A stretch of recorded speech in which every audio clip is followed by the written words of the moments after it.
Holy shit, oh my god! Are you guys ready for a JoJo's Bizarre Adventure fanfiction? This is a fanfiction between Reader and Dio Brando. Oh my god, I am so fucking horny!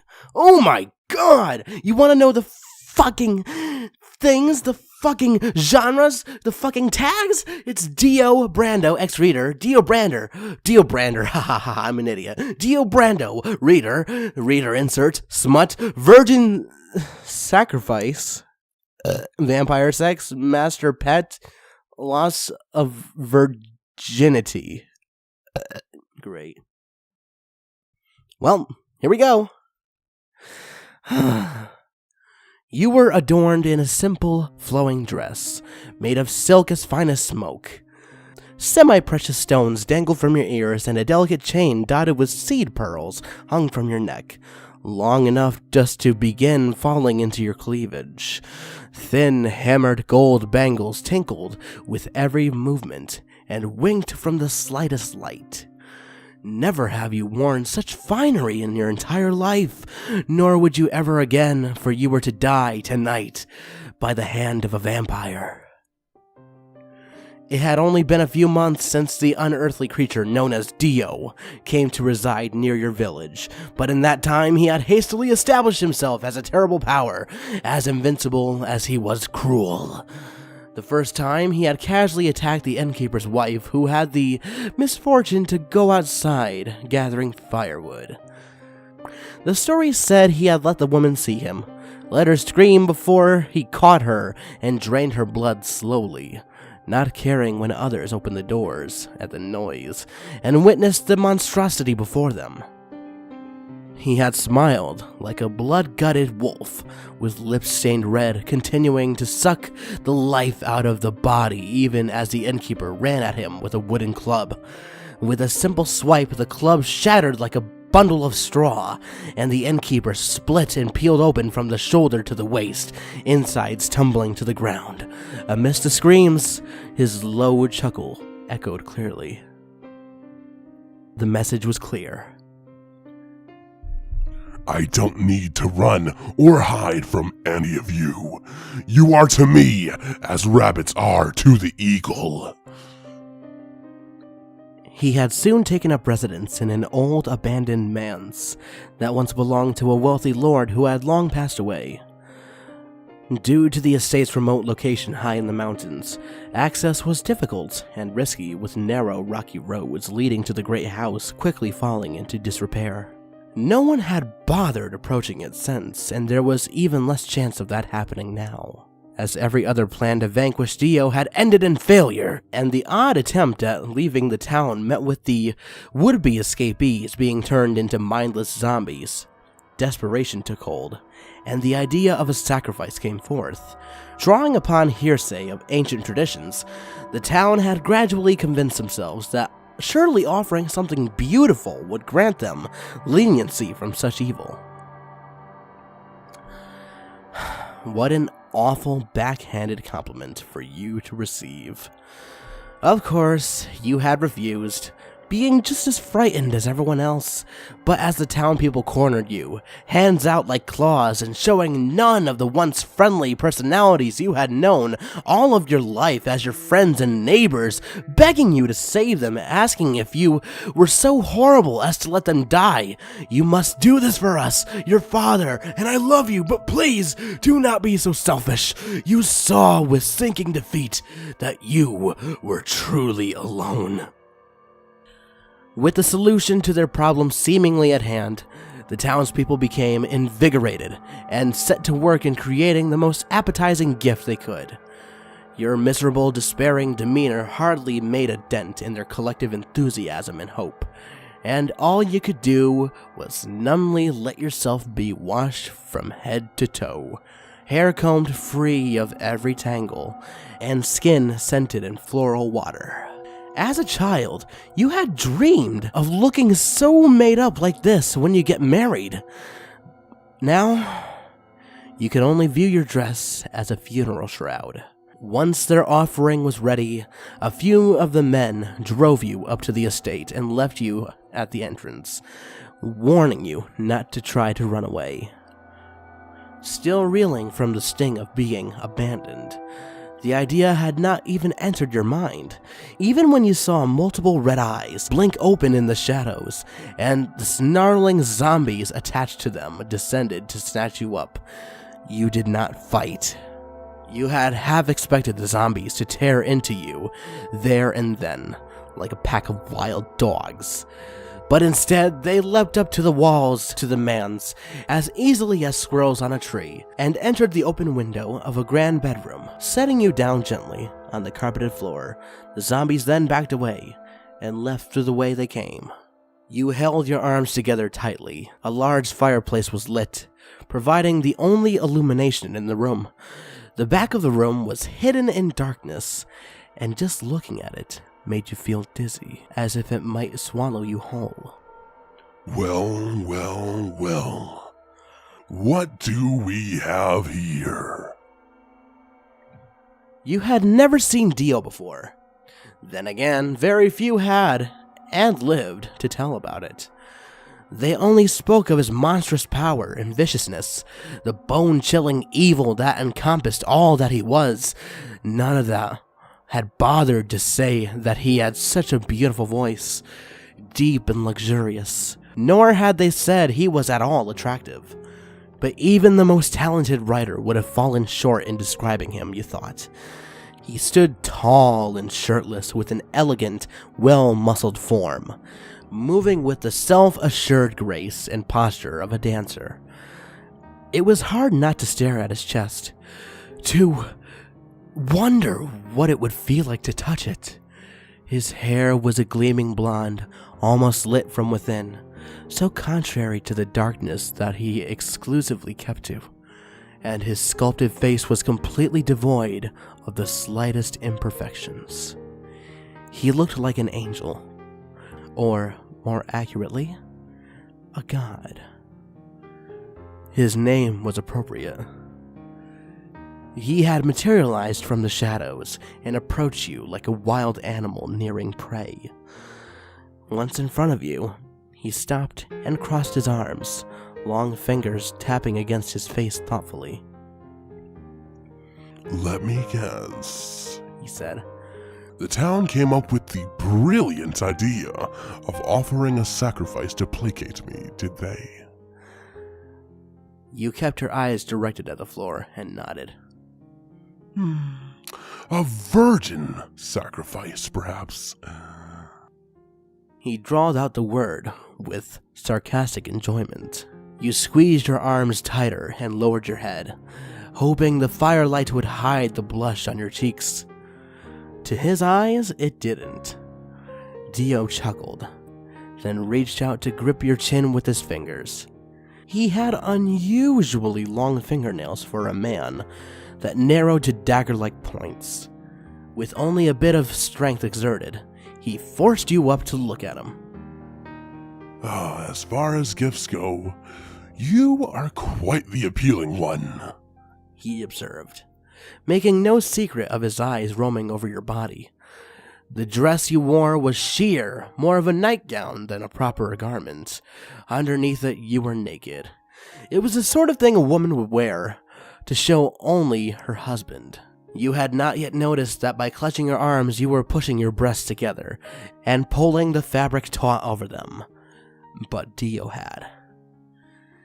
Your lips had been painted with a blend of beeswax and crushed berry juice, making them a rich wine-red color. The sweet, fruity smell still lingered on them. The vampire cocked up his head haughtily and laughed. At least your people recognize a superior being when they see one. But just because they make an offering does not mean I, Dio, will cease in doing as I please. I am the only one who decides what I do and when. Your body tensed as his voice rang out and seemed to permeate your very soul. So this whole plan was a failure. A hollowness opened up in you, like a sinkhole. The hand holding your chin let go, and Dio stepped back and settled into an ornate armchair next to the fireplace. He picked up a wineglass filled with a red liquid and rested his head on his elbow, looking at you the whole time. Remove your dress, he commanded in a tone that did not take no for an answer. Your lip quivered as you stared at him. You had assumed that he would take you right there and then, draining you and indulging in your body before killing you, though you were not sure what order those events might happen in. You did not expect to be told to disrobe by yourself, nor could you decide if it was the better or worse choice. What's the matter? He asked. You were given to me by your own people. You belong to me now, so you must do as I say. He was right. In the end, no one had stood up for you, and you were effectively written off as dead by the town. No one would be coming to rescue you. With unsteady hands, you reached towards your waist. Stop.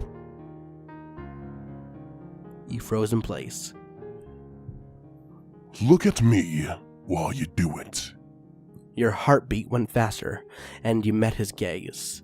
Being so close to the fire made his eyes look like they burned from within. Gulping, you pulled away the sash around your waist and undid the clasps on your shoulders. A sigh of fabric, and the dress melted off of you to pool around your feet. Your nipples quickly became hard in the open air. Keep your hands at your side. Don't hide yourself with them. Reluctantly, you lowered your arms, leaving your breasts and sex exposed. The jewelry was all that you had left on, which had a weirdly erotic effect. Dio took a slow drink from his glass, thoroughly amused. It was not just the liquid he was savoring. Your fear and humiliation were being sucked down as well. Come here. In a few steps, you stood right in front of him, your toes inches away from his boots.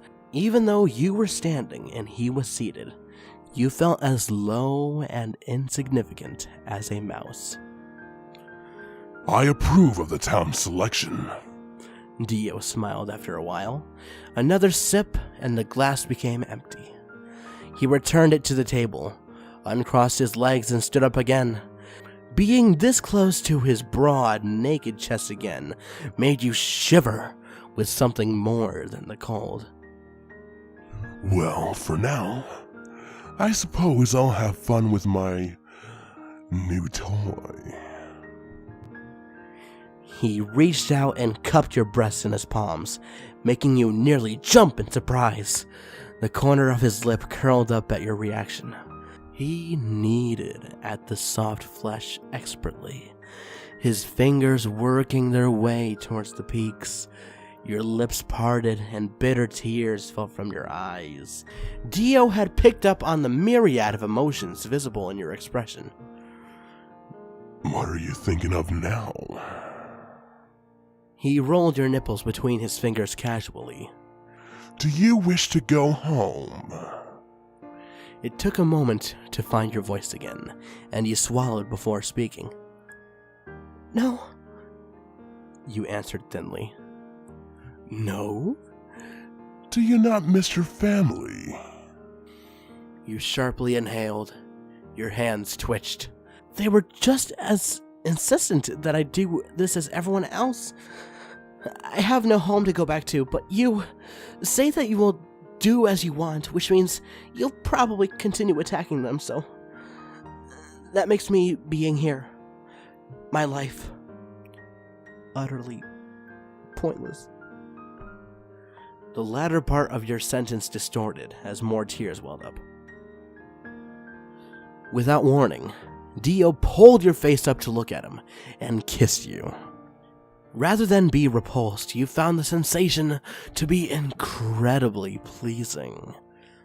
The hand that had stayed at your breast pinched your nipple, and you opened your mouth, letting his tongue slide in. When he broke the kiss, you felt a poignant sense of disappointment. He licked his lips, relishing the sweet berry taste that had been on your mouth. Pointless? let's make something unmistakably clear. In serving me, you are far from pointless. And do you know what's good about being property? Your attention was torn between Dio's question and the insistent aching at your mouth, breasts, and between your legs. Aware of your arousal, for he was well aware of the effect of his charm on humans, he smirked and poked out his tongue again, not to enter your mouth, but to lick away the tears on your face. When you're property, someone takes care of you. He purred into your ear. With blinding speed, you were picked up and laid onto the giant bed, kept dark from the crimson curtains that hung from the tall canopy frame. You became lost in a sea of red as Dio pillaged your body, caressing and kissing every inch of you. The rational part of you fretted over how you were vocalizing unmistakable sounds of pleasure, despite the fact that the one bringing them out of you was your enemy, a killer, a monster, who would, at the end of all this, drink your blood and cause your death. But cool logic was rapidly losing ground to the heated passion. While your last memory of your home would be of cold, cowardly faces glad to be rid of you, if it meant their own safety, here the final hour of your life would be spent in the company of someone who wanted you with him. When you thought of it that way, maybe this was not so bad. Dio began rubbing his fingers over your entrance. You were initially worried that his long nails might scratch you, but all you felt was skin on your skin, working your nerves up in a manic frenzy. You clawed at the red sheets and pushed your head back into the mattress, speaking only in vowels. Yes, this was definitely not so bad. In no time at all, you were slippery with desire, and Dio grinned arrogantly at you as he held up a dripping hand for you to see. Look at the mess you've made, he mock-scolded.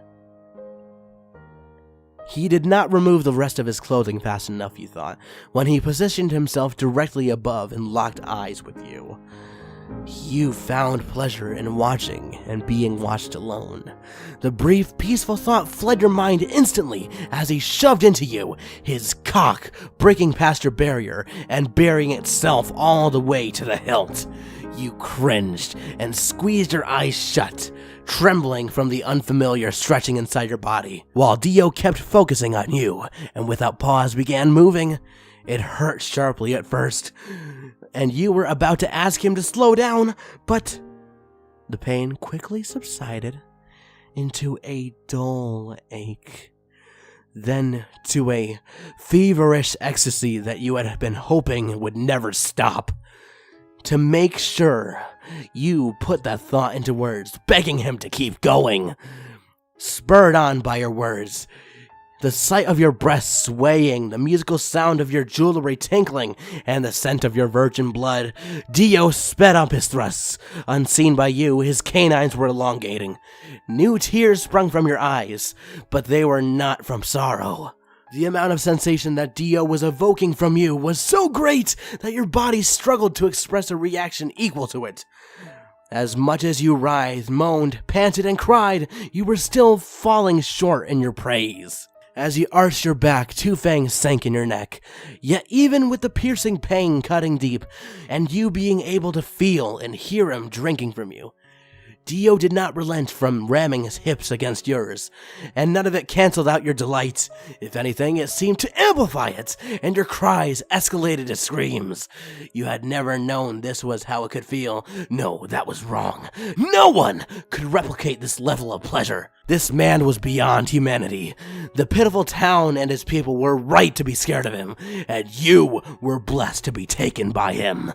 And there was no better way to die than this most sinful and holy sacrament. As the last and final orgasm you took, and your vision went white, you had a final thought. This man was divinity itself. the ruler of the world. Weighted eyelids dragged themselves open to a blurry world, red in darkness and the glow of firelight. Hell? A cool hand slid across your cheek. Your body weighed a ton and was sticky with sweat and other things, so it took you some effort to turn your head. Dio was sitting up against the headboard, his thirst quenched and ego pleased. Your taste was so delicious. I decided it's in my best interest to look after you as the gift that keeps on giving. A frown came over you. You dragged your hand to your neck. Where you were expecting to find 2 puncture marks, there was only the smooth skin and a slight itch. Dio gave a snort of a laugh and leaned in closer. Didn't I tell you? He said arrogantly. Property is taken care of, and you, I think, are going to be my most prized possession. You weakly managed a smile.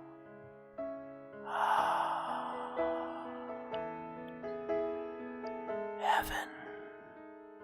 Thank you so much for watching. If you enjoyed this video, please click the like button. But if you didn't, click the dislike button. That's what it's there for, right?